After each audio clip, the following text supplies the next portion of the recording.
on vinyl community? Welcome to another video with the Record Spinner. In today's video, I'm going to be talking about the rabbit hole that I have found myself in lately regarding vinyl bootlegs. Ever since I was young, I have been subjected to bootlegs in one way or another. I remember as a kid, I would go through my dad's old record collection, and I would come across some records that I knew were not part of an artist's regular streamline of official releases, but I knew that they were special for some reason. Right off the top of my head, I knew that my dad had, and still has in his small kind of personal vinyl collection, vinyl bootlegs of Aerosmith, Genesis, Ozzy Osbourne, and even a Rolling Stones box set. And it's funny looking back because I would be like going through his albums and pulling out stuff that I knew would be rather interesting or, something that looked kind of intriguing. But then he'd see me pull out his Aerosmith bootleg and he would be like, be very careful with that. That is valuable. You do not want to mess that up. And looking back in hindsight, I kind of understand that because bootlegs are kind of a special thing. It's for the fans, from the fans. The stuff that's out there on the market, it's, those undoctored soundboard recordings, decent sounding audience recordings, demos that may have leaked out, unreleased studio tracks. It could be almost anything that is of interest for the fans that are into that kind of stuff. Myself included, along with perhaps other people that are watching this video. And when you get down to it, it's the stuff that the artist or the label would not ever think to release officially. And that's the kind of red herring with bootlegs, is that, the artist is not getting compensated and it's unofficial and this and that. And look, I am all for supporting the artist. I mean, look, I buy physical media, for God's sakes, both vinyl and CD. But when you get down to it and you get down to the fans' interests, sometimes, artists and labels don't listen. They don't really give the fans what they want. So what do the fans do? They go to the bootleg market, and it is flooded with all kinds of stuff that they're definitely going to be satisfied with. And I gotta say, many thanks to my dad for kind of getting me into the bootleg market and seeing like what is out there. And my dad, to this day, he still goes crazy after them. Kind of more so the CD bootlegs, whereas with me, I am the completely other way around. And even like before I got into vinyl collecting, I was really submerged in the bootleg thing for a while. I would say like dating back to when I was in like middle school and high school. As I've said many times on this channel, my favorite band of all time is Kiss. And, right off the bat, the bootleg market for them is absolutely flooded with all kinds of early FM radio broadcasts, soundboard recordings, and just anything of that sort. And what I would do, and this was just me doing it completely cheap with, no funds or anything, I would kind of search through the databases and the forums and see like what was the best sounding quality, bootlegs out there from like certain tours and stuff, because I wanted to have, like a live document from every tour that they did from like the early days up until, like every tour to the present day. So I would try to find these on like file sharing sites like Mega Upload and Mediafile.com. Like, do you guys remember those? I mean, they definitely took those down big time as the copyright laws, got more strict. But I would find them on there. And then once I found them, I would try to see like what, covers were made for like these associated recordings and like CD covers that were made, download them, print them out, cut them up, put them in CD cases, take blank CDRs, burn them, and make, like paper, like sticker labels for them. And, that was just done with, minimal to no money whatsoever. And that was my whole bootleg thing. That's just the audio side of things. When it comes to video, you have all those like concerts that were filmed at like the Summit in Houston from like 76 and 77. Same thing with Cobo Hall, 76, 77. I would try to like download those like, videos of like entire concerts from like YouTube or somewhere and just burn them on a DVD and like find covers for those. And, I was all set. And like I said, that was probably within like middle school and high school. And then when 2014 came, that was when I started collecting vinyl. And I think the first record I ever bought that's still standing in my collection was a bootleg. It was Pink Floyd's 67 and 68 BBC recordings. So I've always been rather interested in it for all that time. But it's kind of funny because as I've been collecting throughout the years, I didn't really pick up too many bootlegs. They would be just very few and extremely far between. And this all kind of got started again right around the time that I did my record store vlog when I did some post-Christmas vinyl shopping. If you guys saw that video, if you haven't, please peel back and check it out. I picked up a Pink Floyd bootleg called The Narrow Way, 68 to 69, which is stuff that was featured in the big early years box set, particularly from the 68-69 time period, such as BBC tracks and more soundtrack outtakes and other studio stuff. But I remember at the store there was a bootleg called In the Beechwoods, which was strictly all of the Syd Barrett stuff. So it was all the original demos from 1965, all of the the unreleased tracks that were worked on but never were released, such as like Vegetable Man, Scream Thy Last Scream. I remember I saw it at the store a while ago before I pulled the trigger on the Narrow Way bootleg, and I could not find it anywhere. And I thought maybe it was misplaced, and I looked in every possible area that it could be, like within like the P area in the record store, and I just could not find it. And I was kind of on a manhunt for it for a little while. But with bootlegs in general, depending on where you get them, the prices can be rather high, higher than official releases. But then I came across a website called Rollin Records, or rollinrecs.com, that had this bootleg for $25, and I'm like, yes, that is the perfect price that I am willing to pay. And then I became curious, and I started looking through their website, found some other bootlegs that I was interested in, and I'm like, all right, so this is a good start. Go back, go through the site again, find something else.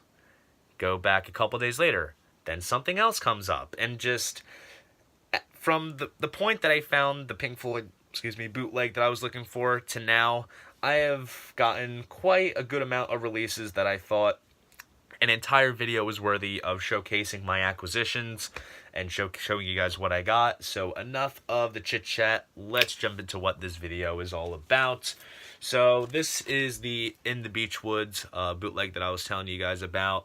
The cover is kind of done after the Nice Pair compilation, which came out, which had Piper and Saucerful. That came out like in '73. So you get all of the demos that the band did back in 1965, back when they were known as the T-Set. You also get the tracks In the Beechwoods, Scream Thy Last Scream, and Vegetable Man. Those were not featured on any official release.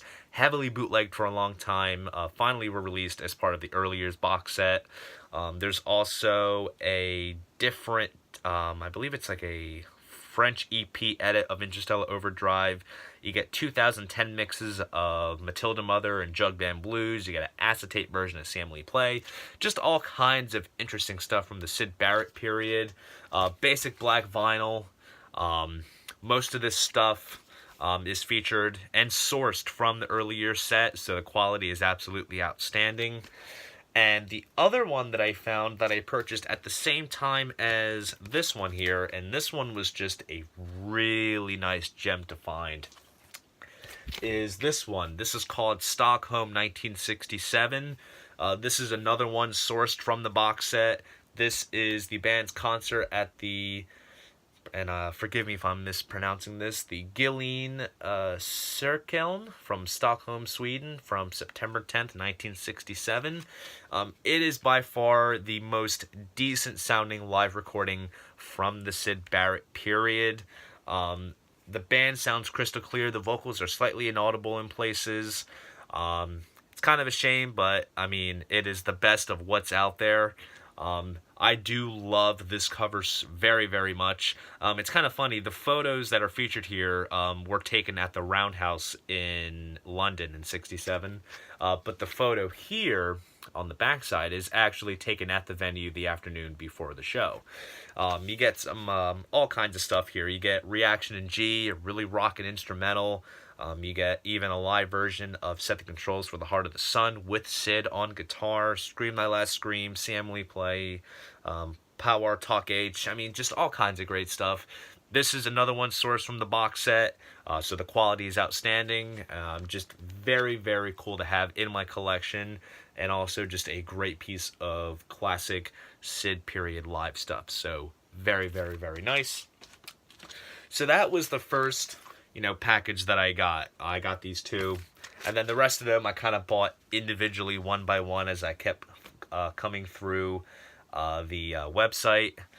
So up next was one that I remember I called the Rock Shop, the local record store that I go to, because I remember I saw it there for a while, and I was actually willing to swing by and pick it up, but it looked like they may have sold out of it, so I just pulled the trigger on the Rollin Records website. This is Black Sabbath, Fire in the Sky. This is a soundboard recording from Montreux, Switzerland in 1970. And this is before the release of Paranoid, because you do get the alternate version of War Pigs back when it was called Walpurgis, where all the lyrics were different. But you get things like Behind the Wall of Sleep, Hand of Doom, Rat Salad, NIB. I mean, this is just absolute classic Sabbath stuff. This was released officially kind of recently as part of the Paranoid Super Duper Deluxe box set. But, I mean, the quality on this is just absolutely astounding. And this particular bootleg here is pressed on a really nice piece of red vinyl. Kind of looks orangish in the camera, but this looks really nice. Basic white labels, but no, it looks fantastic, and the sound quality is great, and I'm very excited to give this a spin once I get to it. And of course, I'll showcase the cover a little bit since it's out of the plastic inner sleeve. Really nice early shots of the band. And back then, I thought I was done. That was not the case. I came across this, and then I took a listen online to see what the sound quality was like, and just to hear the differences. And boy, oh boy, I think this bootleg is kind of like an alternate universe of sorts. What exactly am I talking about? It's this right here. This is called Wish Animals Were Here, the Studio Outtakes. So this is a double LP set of alternate versions of stuff that was on the Wish You Were Here and Animals album. So like right off the bat, you get a 25-minute version of Shine On You Crazy Diamond, completely cross-faded throughout all the parts. You have a version of Have a Cigar sung by Roger and David instead of Roy Harper. You also get a version of Sheep with the original lyrics, which was originally called Raving and Drooling, which was performed live back in like 74. You get a version of Dogs with the lyrics that became Dogs, but sung by Roger Waters instead of David.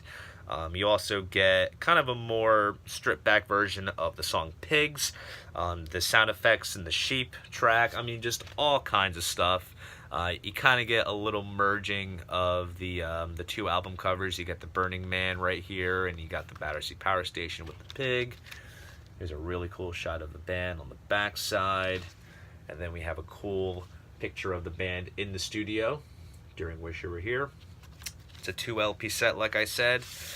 Just to kind of give you an idea, the center labels feature pictures of each of the band members from the metal gatefold cover. Sorry about that. And this is also on colored wax. It's the same throughout both, so I'm just going to show one. This is on purple vinyl. It's really dark, so it might be hard to distinguish it, but it is indeed purple. Really nice. And yeah, this is just a very, very interesting look into two classic Pink Floyd albums, and just to hear what they perhaps could have sounded like if the versions that we know and love to this day never came to fruition. And just it's a different look on, you know, classic albums, and it's just absolutely interesting. I, for one, am definitely interested in them, so I'm very glad to have these in my collection. And then we have one more that I'm going to show, and as of right now, this is my latest find that I actually just got today as of filming this video. Once I found out what exactly this bootleg was, I was like, oh my gosh, why didn't I not snag this sooner than I thought? All I did was just a little bit of online researching and decided to snag it. This is 50 Million Kiss Fans Can't Be Wrong. So this is a soundboard recording recorded at the Cow Palace in San Francisco on August 16th, 1977. And if you're a music historian, that date resonates because that was the day that Elvis Presley passed away. Hence the Elvis theme with the artwork, kind of resembling the artwork for the 50 Million Elvis Fans Can't Be Wrong compilation. So you get all kinds of versions of Gene there. And then we have the back side here. There's Gene with a coffin. Fantastic track list here. You get, I mean, things like Hooligan, Making Love, Christine 16, I Want You, Ladies Room. Just that Love Gun tour is just absolutely fantastic. This was right around the time they played the LA Forum, which was recorded for Kiss Alive 2. I don't know if the show was kind of recorded as like a reference point while mixing the album or working on it. But it is a great sounding recording. I remember I actually burned this on CD back when I was doing the whole CD bootlegging stuff that I just mentioned earlier. So I am fond of this recording, but when I heard that it had a vinyl release and it was available on Rollin Records, I was like, absolutely, why not? So this is a 2 LP set. This does come with a poster, which is kind of like a facsimile of like a magazine cover. And it says, Kiss or Elvis, who is the king of rock? And then we get 2 LPs here. This is pressed on, if I can get it out very carefully. This is done on just standard white vinyl with basic white labels. I'm already thinking for this one I might do something a little unique. I want to see if I can make custom like vinyl center labels and get like pictures of each of the guys of the band and their like associated color, like you know how like on the solo albums they have the backlit lights behind them. I want to do something unique for the labels of this, just to kind of make it a little bit more visually appealing than the basic white ones. I'm sure I will fill you guys in on that once I get to it and if it ever gets done. So there you guys go. That is how I have gotten more into vinyl bootlegs and a little vinyl haul from RollinRecords.com. If you have not heard of that website, please go ahead and check it out. There's all kinds of cool stuff. He has other artists on that site. There's some AC/DC, there's Deep Purple, there's U2, there's Beatles, there's Rolling Stones, Floyd, you name it. He has it, especially if you're thinking more in terms of the classic stuff. So definitely go ahead and check it out. Enrich your vinyl collection. Here's a question for you guys. Do you guys have any stories when it comes to vinyl bootlegs and how you got into them? What bootlegs do you guys have in your collection? Please drop a comment down below. I'd love to know. And if you enjoyed this video, please give it a like and subscribe to the channel. See you guys in the next video, and most importantly, keep the record spinning.